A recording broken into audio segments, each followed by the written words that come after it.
तो क्या हालचाल सत श्री अकाल, मैं हूं नियॉन मैन एंड गाइस आज हम लोग बात करने वाले एल्विश यादव वर्सेस मैक्सटन के कंट्रोवर्सी के बारे में। तो गाइस अभी तक तो आप लोग को पता चल ही गया होगा कि ये वाला कंट्रोवर्सी खत्म हो गया है, बट इस कंट्रोवर्सी से related Elvish Yadav and Maxton एक चीज रिवील करके बताया कि इसके पीछे अपेरेंटली कोई मास्टरमाइंड है। जहां गाइस इसके बारे में मैं आप लोग को बताऊंगा, बट उससे पहले एल्विश जो कल वाला व्लॉग अपलोड किए वहां पर जब वो मैक्सटन के पेरेंट्स से मिले उनका क्या रिएक्शन था इसको लेकर आप खुद देख लीजिए। गाइस मीट ठीक है आंटी जी हमारी। हाँ। अब सब ठीक है आंटी? हाँ, ठीक है सब। कोई पक्की बात है?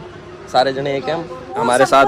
मैक्सटन भाई के फादर साहब भी हमारे, अंकल जी भी हैं। अंकल जी कोई दिक्कत परेशानी कोई? नहीं एल्विस से जो दिक्कत परेशानी था एल्विस भाई ने खुद खत्म कर दिया। सारे जने एक हैं, हम सारे भाई साथ में काम करेंगे, साथ में आगे बढ़ेंगे। जो भी था वो एल्विस ने खुद खत्म कर लिया है। अब कोई गिला शिकवा नहीं है। बिल्कुल एल्विस भाई की तरफ से, हमारा तरफ से कोई दिक्कत नहीं है। इसके बाद एल्विश एंड मैक्सटन वो थर्ड पर्सन के बारे में बात किए जिसके वजह से ये कंट्रोवर्सी बढ़ा। आप खुद देख लीजिए वो लोग क्या बोले। भाई ने अपनी बात रखी, हमने अपनी रखी, और अपना जो भी समझौता होना था वो भी हो गया। जैसे भाई ने बताया कि जिस मर्जी ने प्रवोक करा वीडियो बनाने के लिए, कोई बात नहीं, एक घर है, बर्तन बचते रहते हैं, दोनों भाई में सुलह होगी। अपना हिंदू भाईचारा बना रहना चाहिए और साथ में आगे बढ़ते हैं भाई, साथ में काम करते हैं। किसी तीसरे आदमी के चक्कर में तीसरा आदमी मजे ले रहा दो आदमी की लड़ाई में। इसके बारे में फर्दर बात करते हुए मैक्सटन अपने पोस्ट में कहे, मैं यूजुअली इतना इमोशनल नहीं होता है, बट मेरे बुरे टाइम में some of my own people ignored me, stop making videos with me and started treating me like I am nobody. And ये जो बैड टाइम है it was created by a mastermind जो कि मेरा friend जैसा act तो कर रहा था but secretly manipulated me against Elvish भाई। अब मैं अपने आप को सक्सेसफुल इनफ तो कंसीडर नहीं करता हूं, बट मैं आप लोग को एडवाइस देना चाहता हूं कि समटाइम्स जिसको आप लोग अपना दोस्त समझते हो वो आपका दोस्त नहीं, और जिसको आप अपना दुश्मन समझते हो वो आपका दुश्मन नहीं होता है। सो या अब लोग अपना गेसेस कर रहे हैं कि ये थर्ड पर्सन कौन हो सकता है, एंड लोग खाली इस चीज के बारे में बात नहीं कर रहे हैं, एक और चीज बहुत ज्यादा डिस्कस हो रहा है एंड लोग एलिगेशंस लगा रहे हैं कि एल्विश यादव मैक्सटन एंड उनके फैमिली को प्रेशराइज किए कि ये चीज को सॉर्ट आउट करो। इस चीज के ऊपर भी रिएक्शन देते हुए मैक्सटन एंड उनके फैमिली की तरफ से ये रिएक्शन आया। और एक चीज भाई बहुत लोगों के मन में आएगी कि किसी प्रकार का दबाव दबाव बना के इनसे कमाइए, तो एक बार भाई वो सारी चीजें क्लियर कर दोगे तो और अच्छा रहेगा। दिख रहा है बोर्ड भाई आंटी से भी पूछ लो भाई, आप अंकल से पूछ लो, कोई ऐसी दिक्कत परेशानी नहीं है।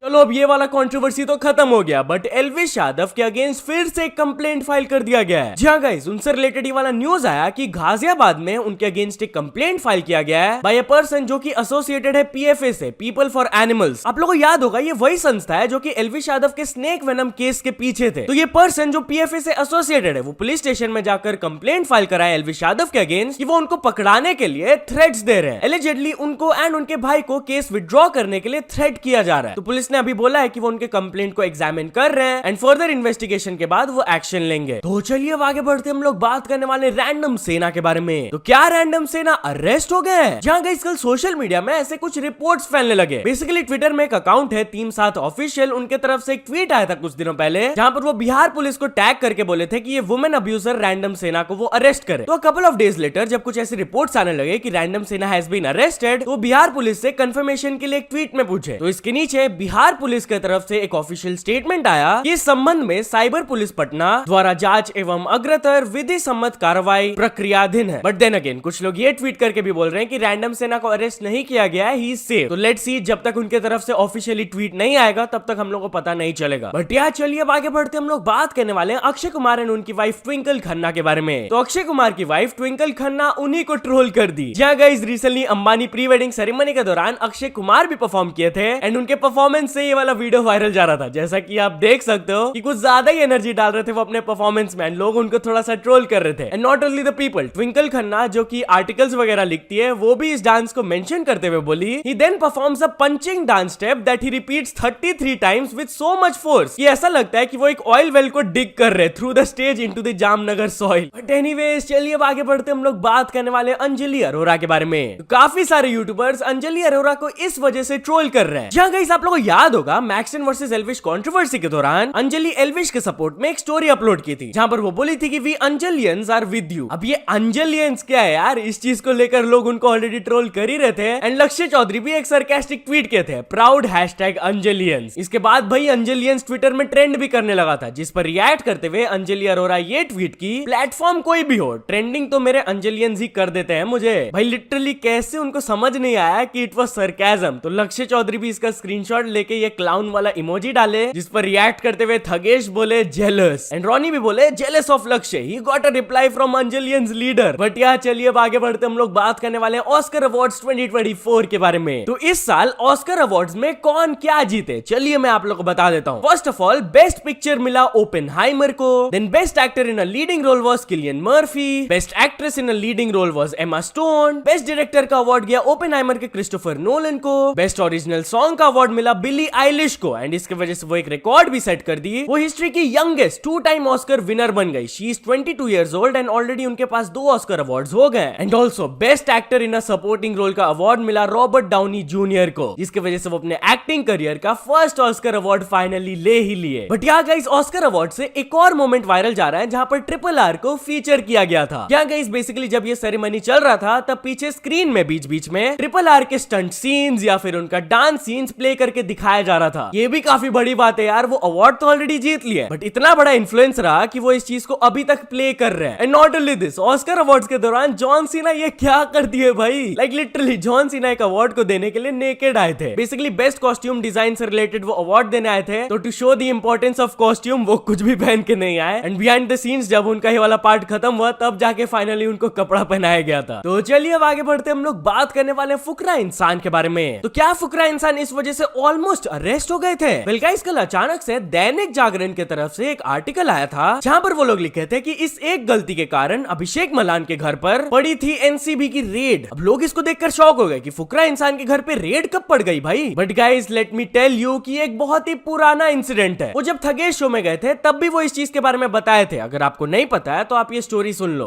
पहले हमारा बिजनेस था मिस्टर बॉन्ड करके, हम उसमें सारे क्लीनिंग आइटम्स बनाते थे। जैसे कोविड का टाइम आया तो हमने सैनिटाइजर बना दिया। तो सैनिटाइजर बनाते वक्त हमारे को पता नहीं चला कि लाइसेंस चाहिए, तो फिर बना दिया। अब इतना सारा बना दिया था, अच्छा खासा प्रॉफिट भी था उसमें। फिर उसके बाद क्या हुआ, होली से 2 दिन पहले वहां पर भाई रेड पड़ गई, एनसीबी सारे आ रखे। तो अब हमारे को पता नहीं क्या हो रहा है, उन्होंने केस कुछ बना दिया सारा, तो कहते भाई अब तो जेल जाना है। मैं कहा ये वाला तुम्हें आउट ऑफ सिलेबस है। By the way talking about Fukra Insaan, तो उनके एक वीडियो के दौरान थगेश, ट्रिगर्ड इंसान एंड काफी सारे लोग इंजर्ड हो गए। बेसिकली उनका लेटेस्ट वीडियो शायद आपने देखा होगा, यूट्यूबर ओलंपिक्स, जहां पर बहुत सारे यूट्यूबर्स आए थे एंड एक पर्टिकुलर टास्क के दौरान वो लोग बहुत ज्यादा इंजर्ड हो गए थे। थगेश अपने व्लॉग के दौरान ये दिखाया। नोनू भाई, बताओ जरा इंजरीज आपकी। हाँ दिखाओ जो बहाया है। इंजरी देखना चाहोगे? बहुत खतरनाक सीन हो गया। भाई मैं गया फर्स्ट दिन से, मेरे हाथ पे लगी है, इनके ज्यादा लगी है। 4, 2, 1 इधर दुख रहा है, पूरा लाइन दुख रहा है और मेरा उंगली ये अभी थोड़ा सा ठीक हुआ, पहले ब्लू हो गया था, सूज गया। तो चलिए अब आगे बढ़ते हम लोग बात करने वाले रजत दलाल के बारे में। रजत दलाल का एक और कंट्रोवर्सी स्टार्ट हो गया, जहां गाइस बेसिकली एक फिटनेस इन्फ्लुएंसर है जो कि रजत दलाल के क्लाइंट भी है। उन्होंने रजत दलाल के अगेंस्ट अचानक से ये वाला रील अपलोड किया।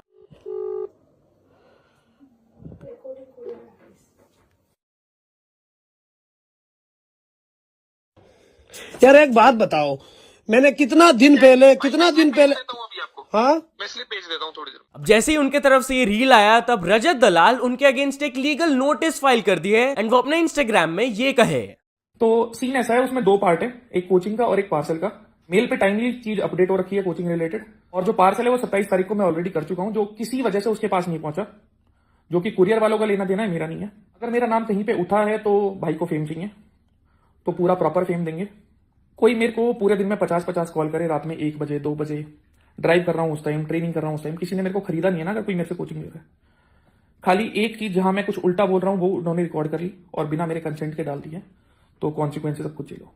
बट यार जॉय ज्योति फिटनेस पूरा स्टोरी बताए अपने YouTube चैनल में कि एग्जैक्टली क्या हुआ था, जहां पर बेसिकली वो बोले कि रजत दलाल के सर्विसेज को वो बाय किए थे, उन्होंने पैसा पे किया था, वो उनसे ट्रेनिंग वगैरह ले रहे थे एंड उनको ठीक से सर्विस नहीं मिल रहा था, इसलिए वो वीडियो बनाए। बाकी अगर आपको पूरा स्टोरी जानना है तो लिंक मैं नीचे डिस्क्रिप्शन में दे दिया हूं। तो चलिए अब आगे बढ़ते हम लोग बात करने वाले गेमर फ्लीट के बारे में। तो गेमर फ्लीट इस चीज को लेकर बहुत ज्यादा इमोशनल हो गए। जहां गाइस रिसेंटली गवर्नमेंट की तरफ से नेशनल क्रिएटर अवार्ड हुआ था, आप लोगों को याद होगा, एंड गेमिंग कैटेगरी में अवार्ड मिला था ट्रिगर्ड इंसान को। बट क्या आप लोगों को ये पता है कि गेमर फ्लीट ऑलमोस्ट ये अवार्ड को जीत लिए थे एंड वो 67 वोट से हार गए थे इस चीज को। तो जब उन्होंने ये चीज देखा वो बहुत ज्यादा इमोशनल हो गए एंड वो अपने व्लॉग में ये बोले। यार मुझे पता चला बाद में, मैंने इंस्टाग्राम पे टैग्स देखे, मेरे को दिखा कि हम लोग 67 वोट से हार गए भाई। 67 वोट से भाई, मतलब मेरे को ऐसा रोना आया ना, मैं बता भी नहीं सकता हूँ। वहीं पे आ गया था मेरे को जब हारे थे। चलो कोई नहीं, मैं I am really happy for triggered भाई, मैं मजाक नहीं करूंगा, वो मेरे भाई जैसे हैं, really happy for him. But थोड़ा खुद के लिए सैड ज़्यादा लग रहा है, थोड़ा सा उसी बात का सैड लग रहा है कि मैं बहुत सारे लोगों को भाई बोलता हूँ, बहुत सारे लोग मेरे को भाई बोलते हैं, बट किसी ने भी नहीं डालती। क्योंकि कोई भी डाल देता ना अगर कि भाई जाके वोट कर दो भाई को, तो गारंटीड है हम लोग जीत जाते। मेरे को बस वही चीज़ पर रोना है कि तुम समझ रहे हो ना यार, अवार्ड बहुत आते हैं भाई, award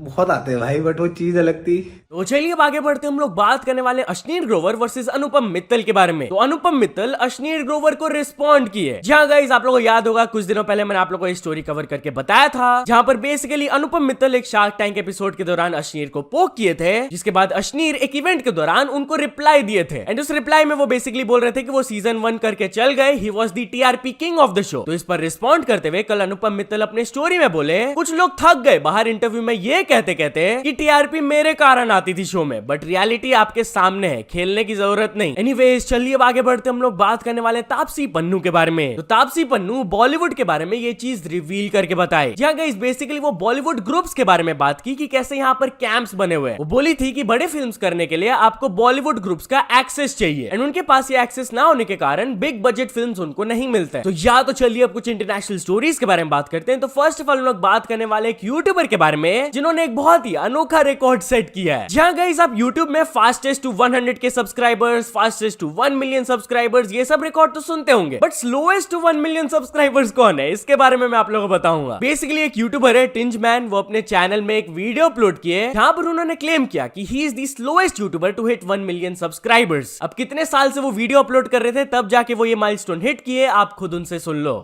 I just became the world's slowest channel to reach 1 million subscribers. But exactly how long did I take? I crossed 1 million on 14 December 2023 and I joined YouTube on 12 June 2006, meaning that my world record stands at 17 years, 6 months and 2 days. तो चलिए अब आगे बढ़ते हम लोग बात करने वाले जॉर्ज नॉट फाउंड के बारे में। तो बड़े Minecraft YouTuber George not found के अगेंस्ट एक बहुत बड़ा एलिगेशन लगाया गया, जहां गाइस बेसिकली एक फीमेल स्ट्रीमर है केटी बग्स, उन्होंने जॉर्ज के अगेंस्ट सेक्स की एलिगेशंस लगाए। वो अपने स्ट्रीम में उनका डायरेक्टली नाम तो नहीं ली थी, but she was crying and वो बोल रही थी कि एक सिग्निफिकेंटली ओल्डर यूट्यूबर है वो इज वेरी पॉपुलर, वो मेरे साथ एक बहुत ही घिनौनी हरकत की है। अब लोग डॉट्स को कनेक्ट करके जॉर्ज के पास पहुंच गए, लोगों को समझ आ गया कि जॉर्ज के बारे में वो बात कर रही है। तो इस पर वो रिएक्ट करते हुए एक ट्वीट किया, मैं एक बहुत ही सीरियस स्ट्रीम करने वाला हूं टू मेक एवरीथिंग क्लियर, मैंने सारे इन्फॉर्मेशन को गैदर कर लिया एंड एविडेंस में आप लोग को दिखाऊंगा। I have never and would never break anyone's boundaries और anyone। इस पर रिएक्ट करते हुए केटी बग्स भी एक ट्वीट की, हम लोग वेट कर रहे हैं, लेट्स सी आपके पास क्या एविडेंस है, क्योंकि मेरे पास सारे एविडेंस है टू सपोर्ट माय केस। तुम बस स्क्रीनशॉट्स दिखाकर ये सिचुएशन को ट्विस्ट करने की कोशिश करोगे। मेरे को भी पता है, तुमको भी पता है, एंड बहुत सारे क्रिएटर्स को भी पता है कि तुमने क्या किया है मेरे साथ। तो या अभी जॉर्ज को इससे रिलेटेड बहुत ज्यादा हेट मिल रहा है एंड कुछ लोग ऐसे कमेंट्स कर रहे हैं, George found guilty and consent not found. तो चलिए फाइनल स्टोरी के बारे में बात करते हैं। हम लोग बात करने वाले डोजा कैट के बारे में। तो popular artist Doja Cat Instagram को इस वजह से क्विट कर दी, जहां गाइस बेसिकली वो अपने इंस्टाग्राम को डीएक्टिवेट कर दी, एंड उसको डीएक्टिवेट करने से पहले वो अपने स्टोरी में बोली थी कि इस प्लेटफॉर्म में जिस तरीके से लोग मेरे बारे में बात करते हैं, इसकी वजह से मेरे दिमाग में बहुत गलत थॉट्स आते हैं। Please watch how you talk to and about people on the internet. So या तो चलो दोस्तों, आज की वीडियो के लिए बस इतना है। बाकी अगर आपको वीडियो थोड़ा सा भी पसंद आया हो तो लाइक कर देना, चैनल को अभी तक सब्सक्राइब नहीं किया हो तो जल्दी से जल्दी सब्सक्राइब भी कर लेना।